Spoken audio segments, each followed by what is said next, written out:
kakiku, terang bagi jalanku.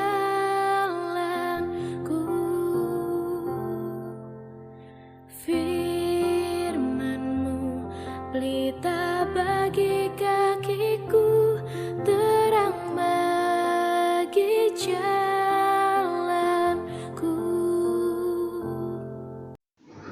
Shalom Ibu Bapa dimanapun berada, kita mengucap syukur buat kasih Tuhan yang kita nikmati hari ini, lawatannya dalam kehidupan kita, dan pada saat ini kita percaya Tuhan akan terus melawat kehidupan kita lewat firman-Nya. Dan sebelum itu mari kita berdoa. Di hadapan-Mu ya Tuhan, kami mengucap syukur untuk kasih setia Tuhan dalam kehidupan kami hari ini, dan juga mengucap syukur untuk kesempatan mendengarkan firman Tuhan saat ini. Ya Roh Kudus, hanya dengan kuasa dan urapan-Mu kami dimampukan untuk mengerti setiap pengajaran yang kami baca dan dengarkan dari firman Tuhan. Di dalam nama Tuhan Yesus kami berdoa. Amin.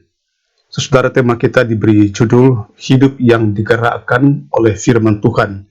Diambil dari Yakobus pasal 2 ayat 8-9 yang mengatakan, akan tetapi jika kamu menjalankan hukum utama yang tertulis dalam kitab suci, kasihilah sama manusia seperti dirimu sendiri, kamu berbuat baik.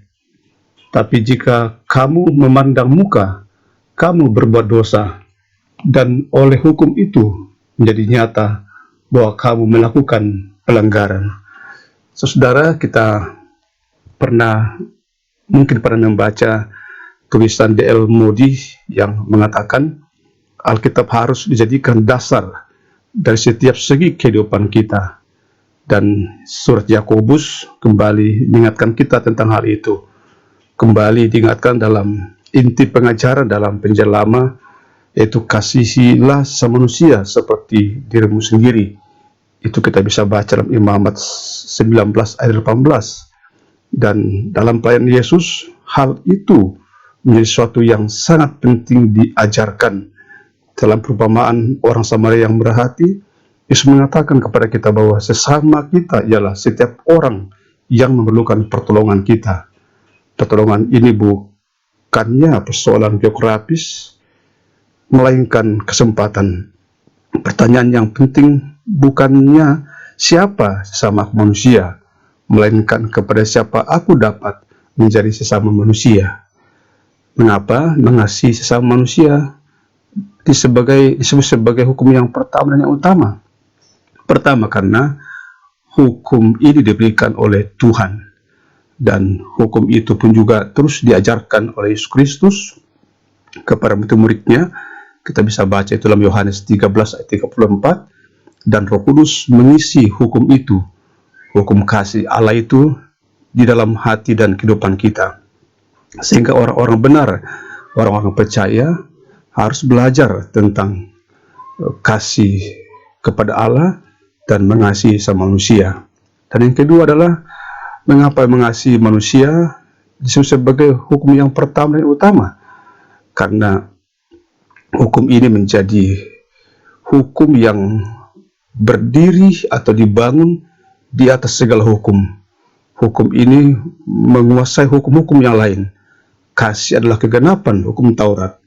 Roma 13 ayat 10.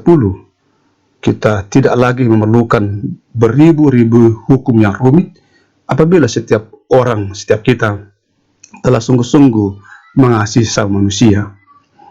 Tapi alasan utama sesungguhnya mengapa hukum ini disebut sebagai hukum yang pertama dan utama, oleh karena dengan hukum ini kita boleh mengasihi sama manusia melampaui batas-batas suku, bangsa, dan budaya.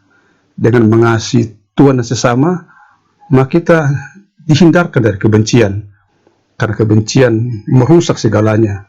Kebencian menyebabkan semua menjadi rusak. Kebencian membuat manusia menjadi egois. Tetapi kasih membebaskan kita dari mementingkan diri sendiri dan memungkinkan kita untuk bisa melakukan pengajaran dari firman Tuhan ini. Hidup digerakkan oleh firman Tuhan. Kasih memungkinkan kita untuk menaati firman Allah dan memperlakukan orang lain sebagaimana yang diperintahkan Allah kepada kita. Kita menaati hukum-Nya bukan karena kita takut, tetapi karena kita mengasihi Tuhan. Mari kita berdoa. Ya Tuhan, kami rindu agar kami sungguh-sungguh mengasihi-Mu dan juga mengasihi sesama kami manusia. Ini menjadi penting karena hukum ini adalah hukum yang Tuhan berikan, dan Yesus pun mengajarkannya, bahkan Roh Kudus yang memampukan kami menuliskan firman itu dalam hati kami. Dengan mengasihi sesama manusia, maka kami dihindarkan dari kebencian hidup yang egois. Hari ini kami percaya Tuhan telah menjadikan kami menjadi pribadi-pribadi yang telah mengasihi Tuhan sesama melalui pekerjaan yang kami kerjakan dengan sungguh-sungguh. Dan hingga pada malam ini, kesempatan kami menikmati lagi kasih-Mu dengan dimungkinkan untuk menikmati istirahat malam. Dan kami berdoa agar Tuhan pun tetap mengasihi sesama kami yang sakit, sesama kami berduka cita, kepada sama kami yang haus akan cinta kasih dimanapun berada. Ibu Bapa Saudaraku yang terkasih dalam Tuhan, marilah di hadapan Tuhan saat ini kita tundukkan kepala dan menerima berkat daripadanya. Tuhan berkati engkau dan melindungi engkau. Tuhan menyinari engkau dengan wajah-Nya dan memberi engkau kasih karunia.